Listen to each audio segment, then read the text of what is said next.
Le 13 octobre 2021 à Philadelphie, s'est passé un fait divers qui m'a donné envie de faire cette nouvelle vidéo. J'ai presque honte d'appeler ça un fait divers, puisqu'on devrait plutôt parler de tragédie.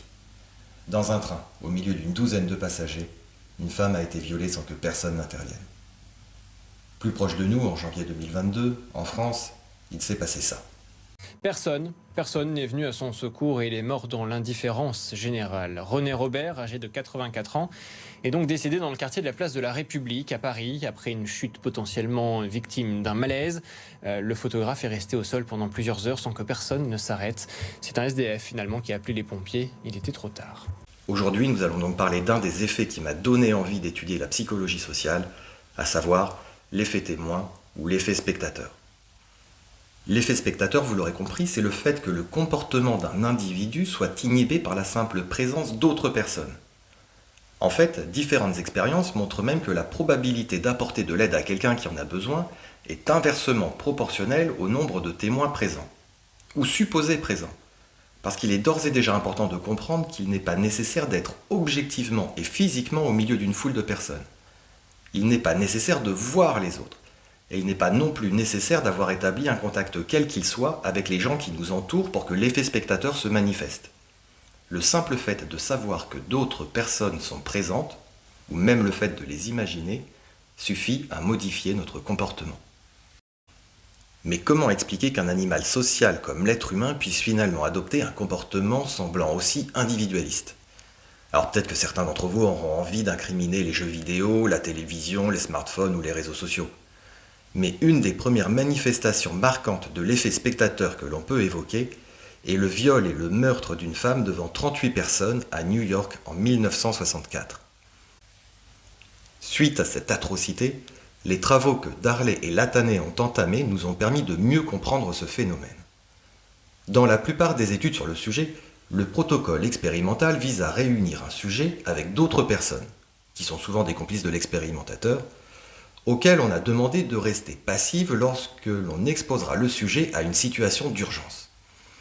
Les premiers travaux de Darley et Latané consistaient par exemple à isoler une personne dans une pièce en lui permettant d'être en lien avec d'autres personnes, des complices, uniquement au moyen d'un interphone jusqu'au moment où l'une de ces personnes simulait un malaise, ou encore, il était aussi question d'enfermer un sujet dans une pièce, avec ou sans complice des expérimentateurs, et de lui faire croire à un début d'incendie dans la pièce voisine.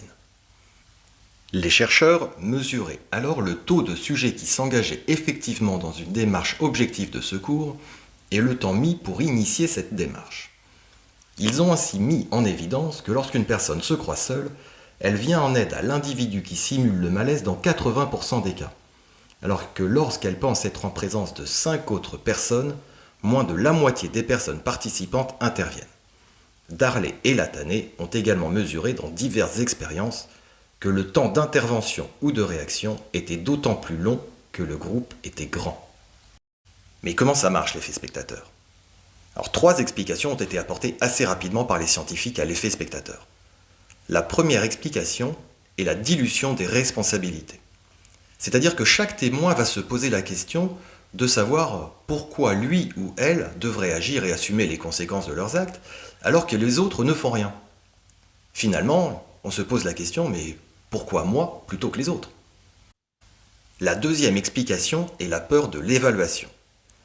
On ne parle évidemment pas d'une évaluation scolaire, mais d'une forme d'évaluation sociale. De quoi aurais-je l'air si je me trompe ? Que vont dire les gens si j'ai mal évalué la situation ?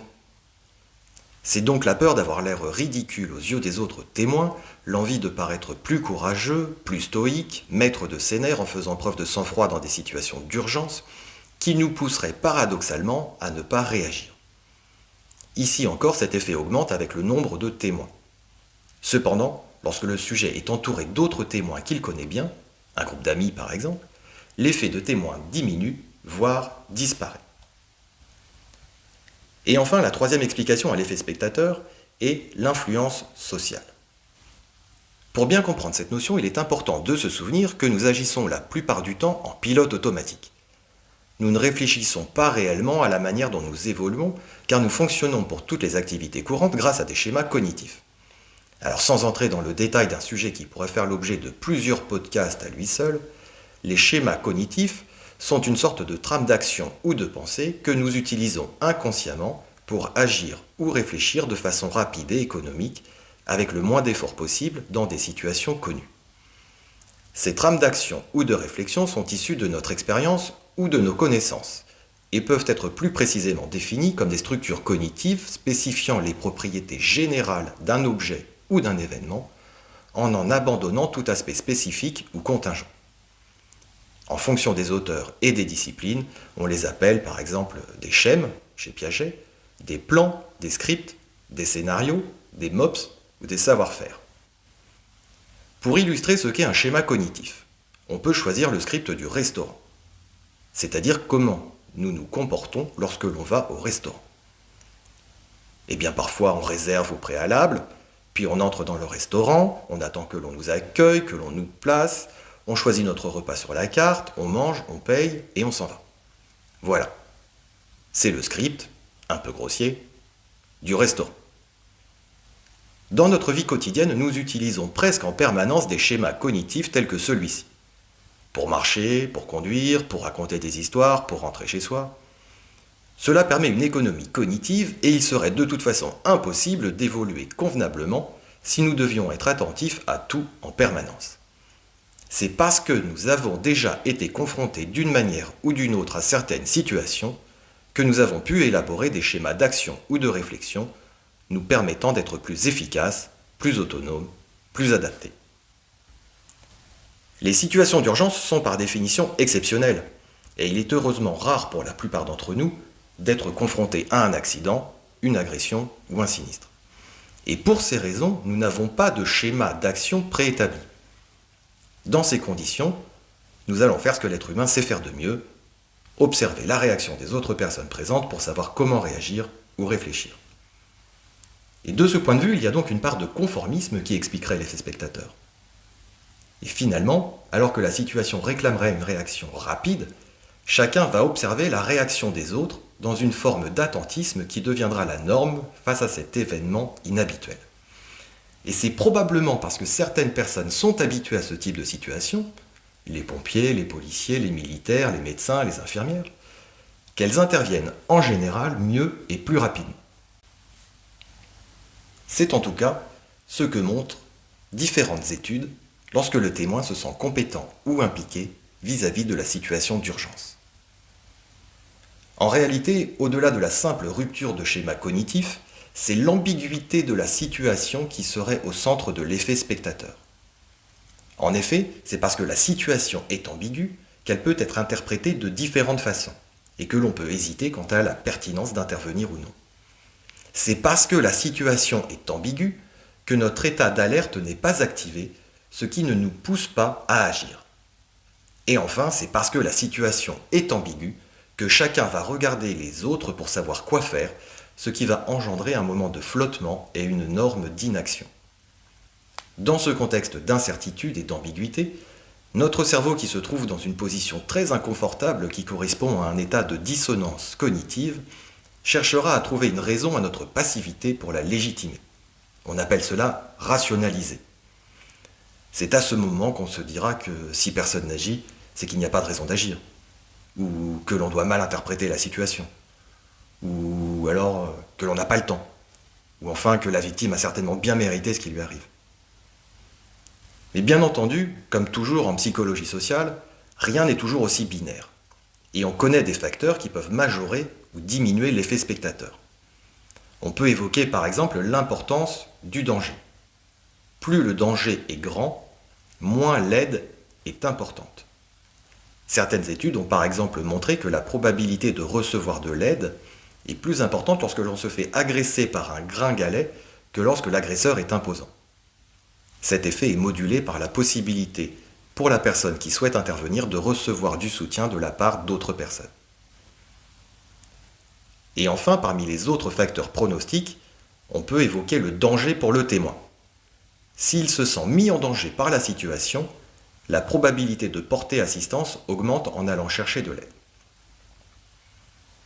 On peut également citer le fait que la victime appartienne à l'endogroupe du témoin, c'est-à-dire qu'elle appartienne à un même groupe facilement identifiable, comme le sexe, le milieu économique, l'ethnie d'origine, c'est-à-dire finalement tout ce qui permettra au témoin de s'identifier à la victime et donc qui favorisera l'expression d'un favoritisme endogroupe comme l'a démontré Tachwell.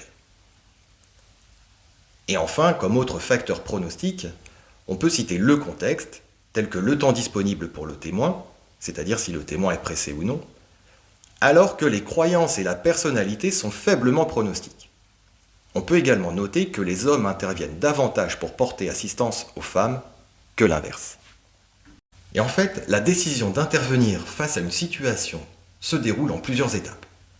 Il faut d'abord, bien sûr, remarquer la situation, puis l'interpréter comme urgente, développer un sentiment de responsabilité, croire posséder les compétences nécessaires pour être efficace, et enfin prendre la décision d'intervenir. Si une seule de ces étapes est contrariée, alors la décision de porter assistance est compromise. Et on l'a vu, en situation urgente, il y a beaucoup de raisons pour lesquelles chacune de ces étapes peut être empêchée. Alors comment éviter l'effet spectateur ? Alors l'éviter, je ne sais pas, mais la première façon de limiter le recours à un biais cognitif, c'est d'en prendre conscience. Donc avoir écouté ce podcast vous permettra peut-être, dans une situation ambiguë, de réagir avec plus de pertinence. Une deuxième façon de limiter l'effet spectateur est de responsabiliser une personne passive. S'il vous arrive d'avoir besoin d'aide au milieu d'une foule impassible, désignez une personne, pointez-la du doigt, décrivez-la et dites « Vous, monsieur, avec le pull bleu, j'ai besoin d'aide, appelez les secours ». De cette manière, vous aurez plus de chances de déclencher un premier comportement d'aide qui en entraînera probablement d'autres. Paradoxalement, c'est donc quand une personne n'a plus forcément besoin de notre aide parce que quelqu'un est déjà en train de l'aider que nous allons vouloir lui venir en aide. Et enfin, une troisième possibilité de restreindre cet effet est la théorie du héros de Zimbardo. Zimbardo, c'est l'auteur de l'étude de la prison de Stanford qui a mis en évidence l'effet Lucifer. Après l'énorme succès de cette étude, Zimbardo a travaillé sur les héros. Et ce que nous dit Zimbardo, c'est que nous sommes tous des héros en devenir, attendant la bonne situation pour apparaître, c'est-à-dire agir de manière héroïque. Pour Zimbardo, toujours, les héros, ce sont des gens ordinaires qui, à un moment donné, agissent de manière héroïque. Pour pouvoir être un héros, il faudra savoir se libérer du conformisme du groupe, c'est-à-dire s'exonérer de certaines normes, devenir quelqu'un de différent. En fait, ce n'est pas si difficile. Deux conditions permettent d'y arriver. La première, c'est d'agir même si les autres sont passifs. Il vaut toujours mieux se tromper et avoir peut-être l'air un peu bête que de laisser mourir quelqu'un sous les yeux de tout le monde. Et la deuxième condition, c'est d'essayer d'agir de manière socio-centrée et pas égocentrée. Alexandre Solzhenitsyn disait que la ligne entre le bien et le mal passe au travers du cœur de chaque être humain. C'est une décision que vous devez prendre par vous-même et pour vous-même. J'aime bien cette vision de Zimbardo, et je trouve que c'est une bonne conclusion à ce podcast. Alors j'espère que vous l'aurez aimé, et peut-être qu'un jour, il vous permettra de devenir un héros. Alors n'hésitez pas à le partager, parce qu'un jour c'est peut-être vous qui aurez besoin d'un héros.